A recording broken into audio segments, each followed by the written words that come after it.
Hello everyone, বেরিয়ে পড়লাম মেলার উদ্দেশ্যে। আর ঠান্ডাটাও ছিল বেশ ভালো।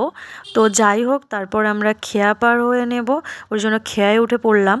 আর অনেক লোকই যাচ্ছিল মেলাতে। তারপরে যে আমরা ঠান্ডা যেহেতু পড়েছিল, যার জন্য সোয়েটার ফোয়েটার ভালো করে পরে নিলাম। ফাইনালি মেলার মধ্যে ঢুকেও গেলাম। এই যে হাঁটছি, তারপর টিকিট কেটে মেলার মধ্যে ঢুকে গেলাম। তো ঠাকুরগুলো দেখছিলাম, এত সুন্দর ঠাকুরগুলো হয়েছে কি বলবো। আর খুব সুন্দর লাগছিল ঠাকুরগুলো দেখে, যেন মনটা একদম পুরো ভরে যাচ্ছিল। যাই হোক, আমরা ঠাকুর দেখা শেষ করলাম। আর এটা হচ্ছে মেন গেট, মেলার মেন গেট আর কি। তারপরে আমরা ঘুরে ঘুরে দেখছিলাম যে কী কী দোকান বসেছে, এগুলোই দেখছিলাম আমরা দুজনে মিলে। আর অনেক দিন পরে এই মেলাটায় গেলাম, অনেক দিন বলতে অনেক দিন পরেই। তারপরে আবার একটু ঠাকুর দেখতে চলে গেছিলাম। আর মেলাতে হচ্ছিল প্রচণ্ড লোক। আর শুধু ঠাকুর দেখলেই তো হবে না, কিছু তো খেতে হবে, যার জন্য চলে এলাম ফুচকার দোকানে। আর ফুচকা তো আমার ফেভারিট, যেখানে যাবো ফুচকাটা আমার খেতেই হবে। তারপরে চলে এলাম চাউমিন খেতে, চাউমিন। আর আমি চিকেন ললিপপ নিয়ে নিলাম, আমার বর চাউমিন নিয়ে নিল। তো সেগুলোই খেয়ে নিচ্ছিলাম, চিকেন ললিপপ আমার খুব ফেভারিট।